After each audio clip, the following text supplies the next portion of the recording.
Boys, today I'm gonna show you how to get this awesome and also pretty rare mount, Fathom Dweller.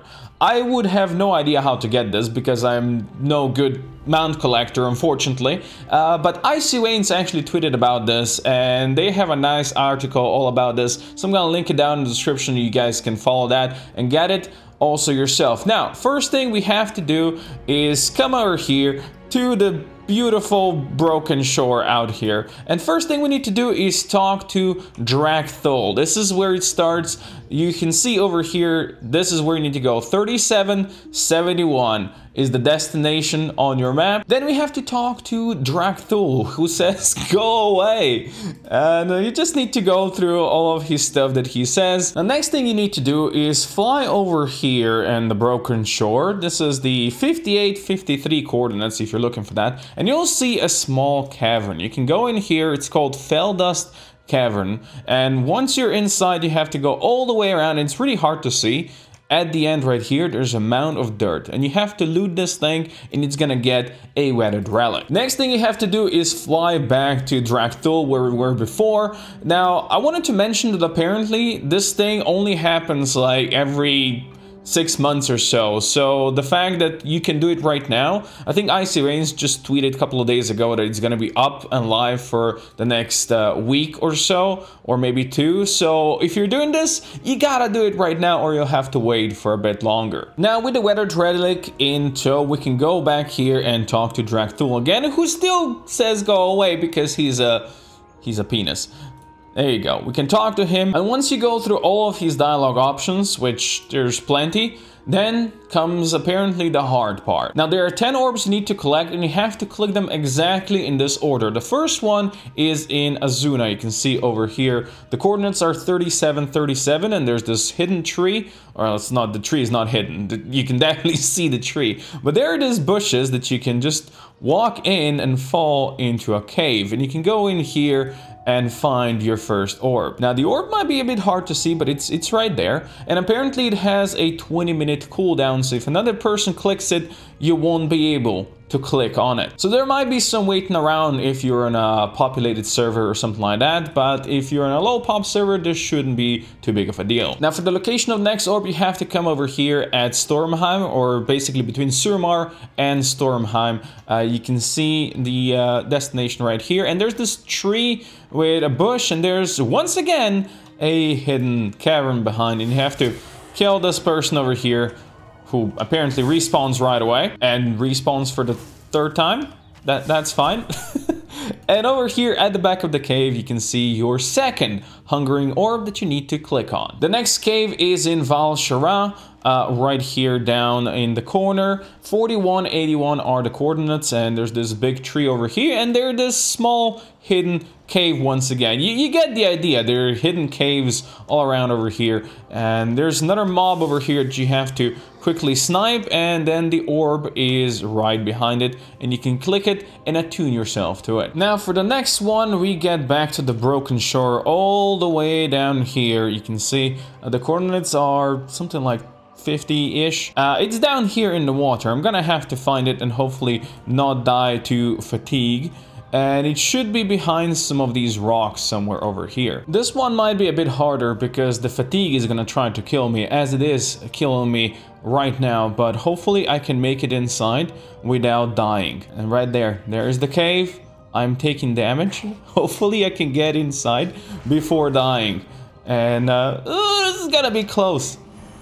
This is gonna be very close, but we made it. Look at that. Fatigue no more. So I would advise some kind of a speed boost for swimming or something like that. And there you go. There's the tent right in the back of this cave, and I just died. Now I would advise you to not die before you click this thing. So let's find the orb. Let's quickly.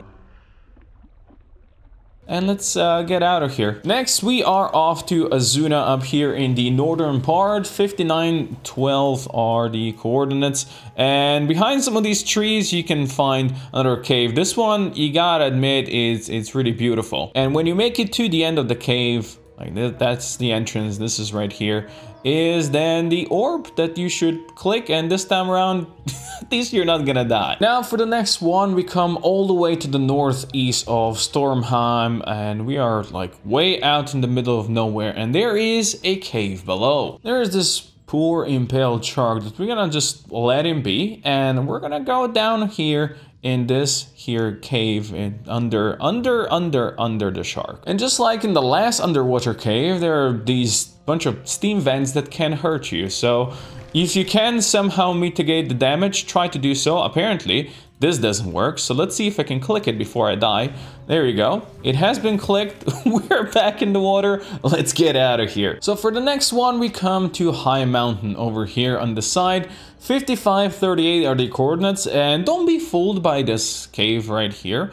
There is a real cave hidden behind some bushes on the side, and you have to come in here and find your orb. I have found it.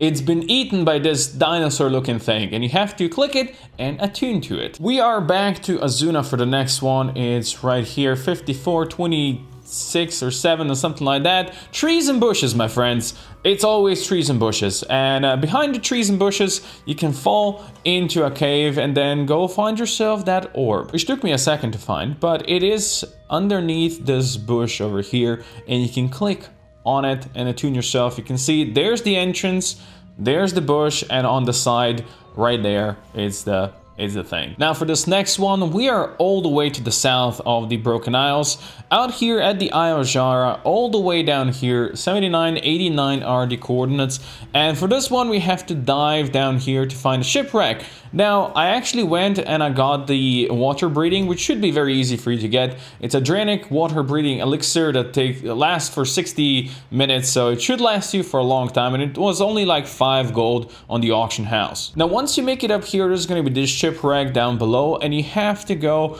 in at the back over here through this hole, and then you have to swim throughout the whole ship. It's pretty tight corridor, so if you're claustrophobic that might be a problem, but you know, just keep on swimming to the back. You're gonna have to thread the needle at some points just to make it all the way back here and go down below, because of course there is a cave hidden behind some bushes back here once again, and you have to just swim in here. And once you make it to the cave in the back over here under this tiny little waterfall, there's gonna be your 9th hungering orb. Click that one and you're done. Now for the final orb, we're back here, we're chilling with our boy Dracthul, and the orb is back here, and you can click it, yoink, and Dracthul is now gonna thank you for seizing the whispers. The endless hungering cries of the void are now yours to bear. Well, thank you, Dracthul. I really freaking appreciate that. But since we've done this, now that spawns new world quest back here at the Eye of Ajara, all the way down here. It's called Danger, Cosmeth the Hungering. And as you can see, it drops Fathom Dweller. So let's make our way there. And there it is. There is the big boy all the way down here. And since this is Dragonblight,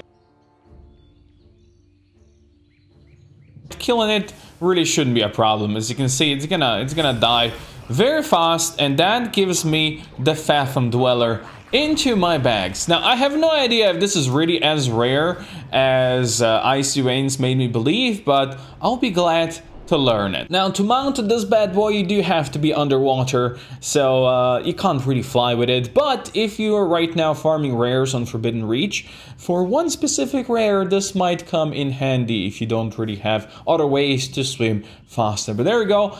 That's the whole guide. I'm gonna post the Wowhead and Icy Veins guides down below if you would rather follow a written guide. I completely understand that. I am no mount collector. I've played this game for 15 plus years and I only have like 300 plus mounts, and I never been a collector, but now I want to become a collector and get them all.